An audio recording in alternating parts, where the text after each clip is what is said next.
All right.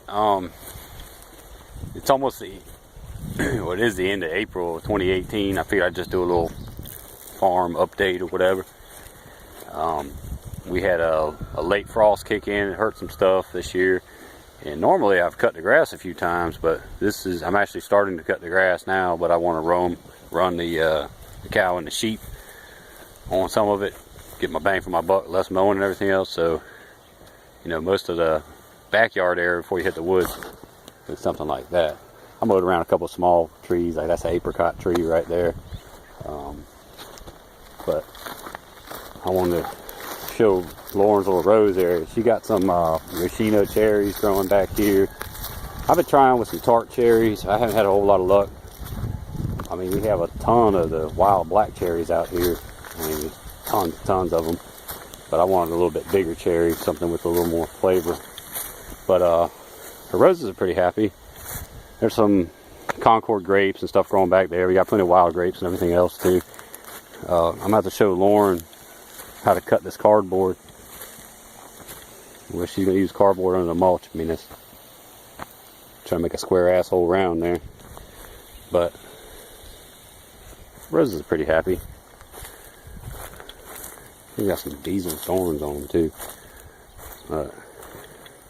Obviously I gotta come back and mow around this stuff here. And I didn't mow over there because there's an extension cord for where we ran a heat lamp to the little greenhouse. All my tomatoes died because it got like 10 degrees in there, 15 or whatever the hell it was, and the heat lamp's not enough. It's a banana bush. Or banana shrub or whatever they call it. Kiwi's doing pretty good.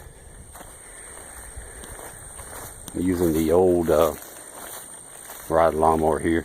I'm not rocking a hood either because old hood cracked and they wanted like $500 for a replacement, so we're going hoodless.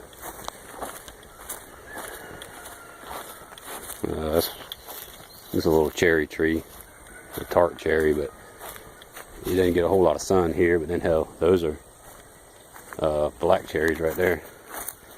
Over there where I got those trash bags, hell, that's where I've been trying to pull up poison ivy by hand. There's a big patch of poison ivy there, and I want to plant a little almond tree. I don't know if it'll do shit, but this is, yeah, it's starting to.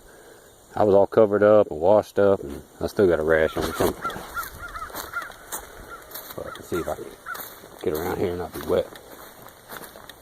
Yeah, but she moved these chickens and the sheep and the little heifer out here. A bunch of berries and but running the chicksaw out front here. It's electro netting. Hey Dolly, what's up, girl? Put it on pause for a second. Yeah. On the driveway, we have a bunch of blueberry bushes. I think we got like 20 something. Some are doing better than others. This is one that Lauren told me. She said, don't plant underneath the oak tree. But look at there. They covered in blueberries. Some are doing better than others. But if the birds get 1,000 of them, I don't really care. I mean, it'd be a few years before they bear good anyways. Not too much longer for this winter rye, because we burn up pretty soon. It's already starting to brown out and everything. This is a pomegranate. What's up, Pickle? Hey, little girl. The other one's sleeping back there, black one, Pepe. What's up, pig? She smelled like molasses all the time. Which, if you're gonna be a pig, it's not terrible. It's not a smell like. It's just laying in the sun sleeping. What's up, ducks?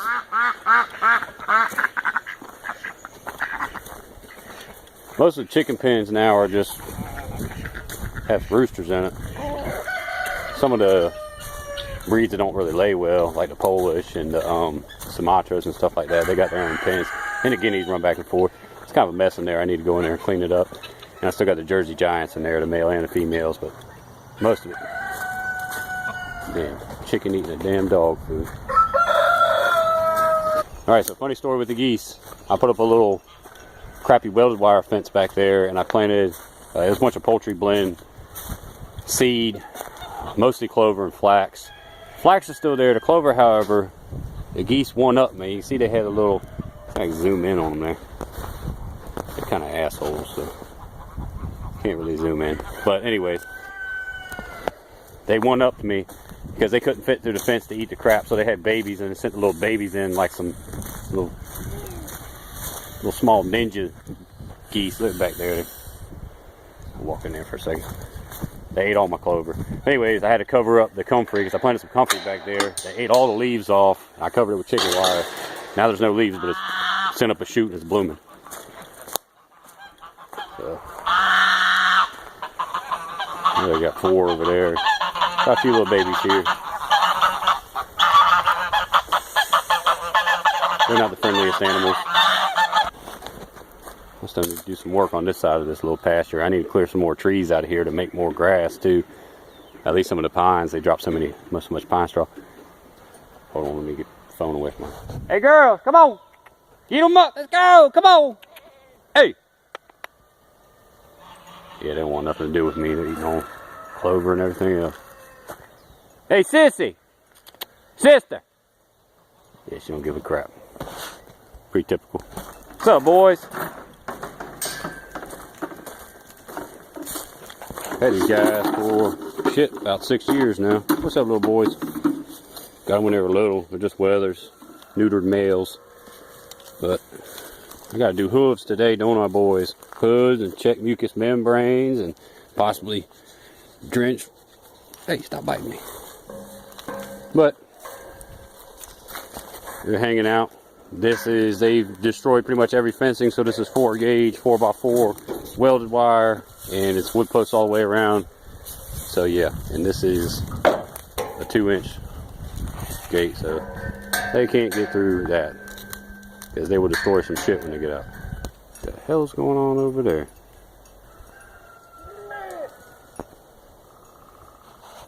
Alright, some of this is kind of patchy. Some was rye and it's died back.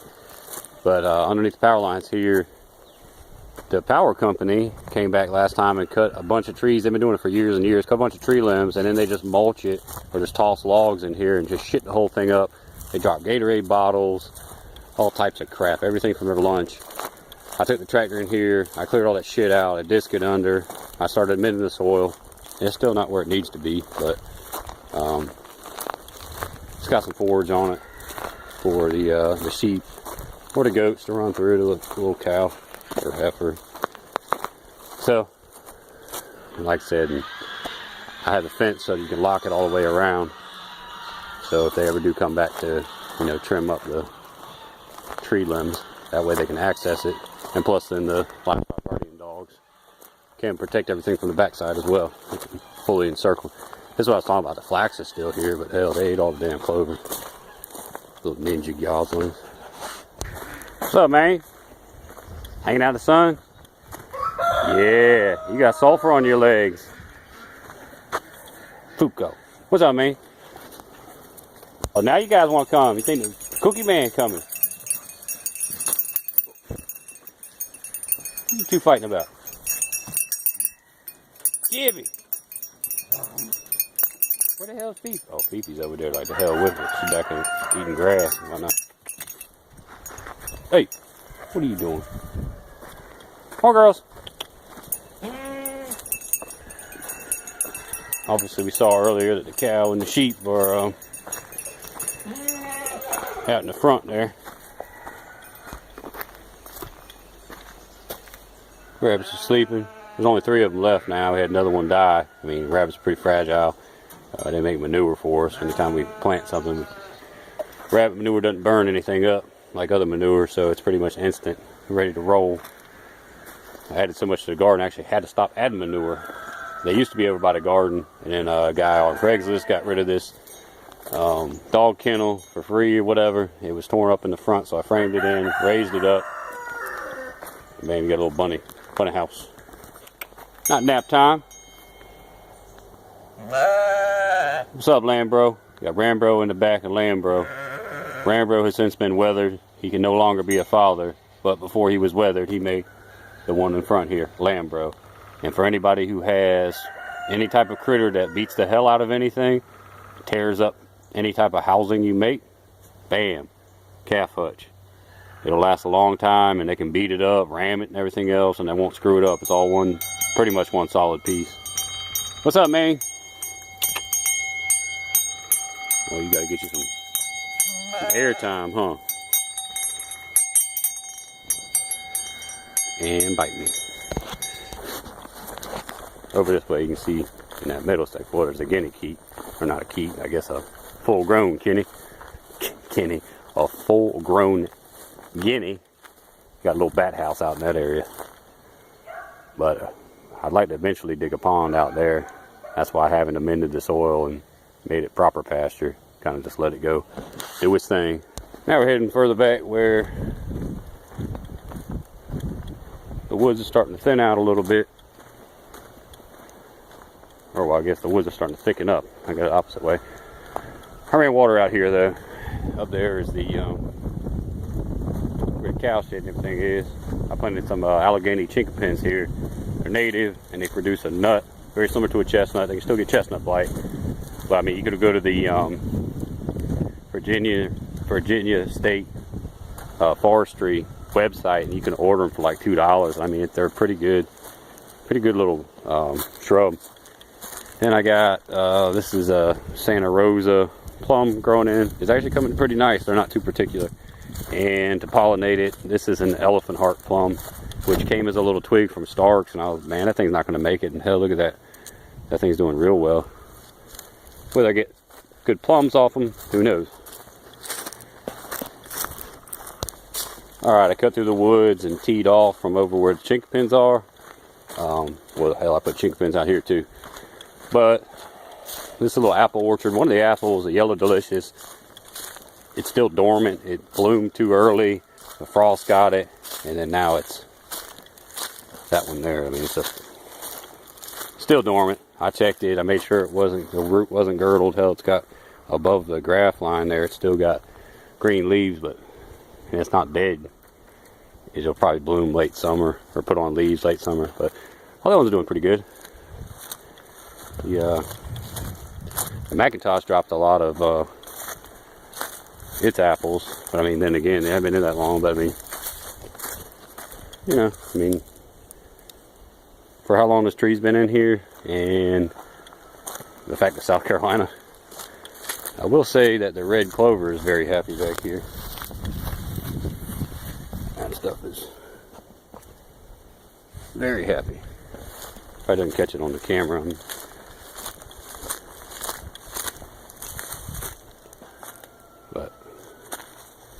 And then over there, I just put an Arkansas Black, a dwarf variety. And what I did here was, you see the canopy of these bigger oak trees. During the spring and summertime, I had marked the ground and made sure I limbed enough trees or downed enough trees to make sure that these apple trees got enough light, but not too much light, because the South Carolina summer sun will roast them. And all on the edge here, I put chinkapin bushes. And right now they're dormant. They're gonna come back, but I mean, hell, if you go to Lowe's or Home Depot or something like that, how much do you pay for a small tree or shrub? I mean, hell, I know this thing looks dead now, but it's got buds all over it. I mean, that thing was $2 shipped to me, so can't beat that. All right, so walking further back, it's a little bit of a cooler day. The other day was like 85, so I don't have a pistol on me or anything like that. Hope I don't run into any rattlesnakes. Not really scared of them, but then again, I don't want to get bit by one too. You never know, there might be like a rabid squirrel out here.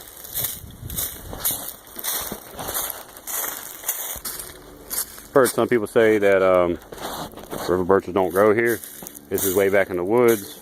That's a river birch. Well, I mean, it's a tall, lanky thing, but that is, no, that's the vine on it. That's right next to that humongous gumball. So I mean, they can compete even out in the deep woods. This up here is about the most maintaining I do back in this park. I mean, these are all older pines and things like that. I mean, this is about the most I do. I clear the way when something falls across the path. There's multiple paths, but stuff I can't get the four-wheeler over.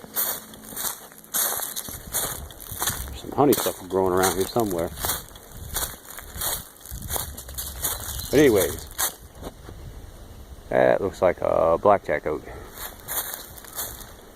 next to a gumball, and that is a black cherry. Anyways, the little blue flag over there, and this little blue flag here. It was some crap at clearance outside of Walmart for like 11. What does it say? I still got the tag on there. 1160. Dunstan chestnut, supposedly blight resistant.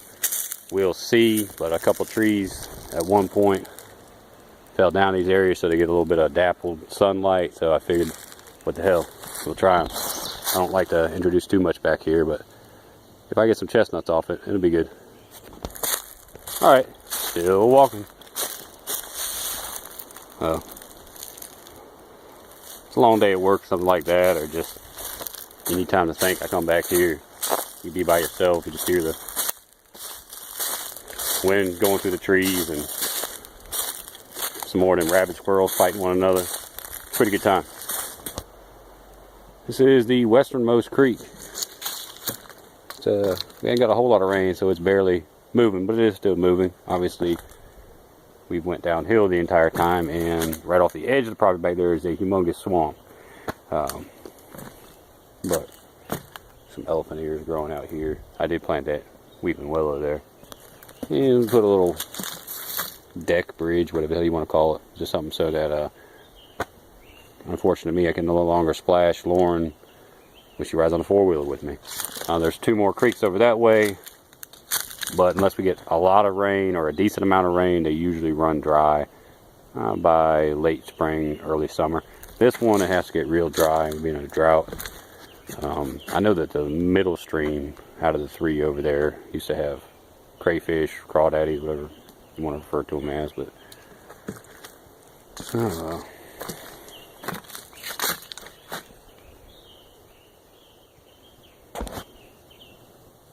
I think that's about it.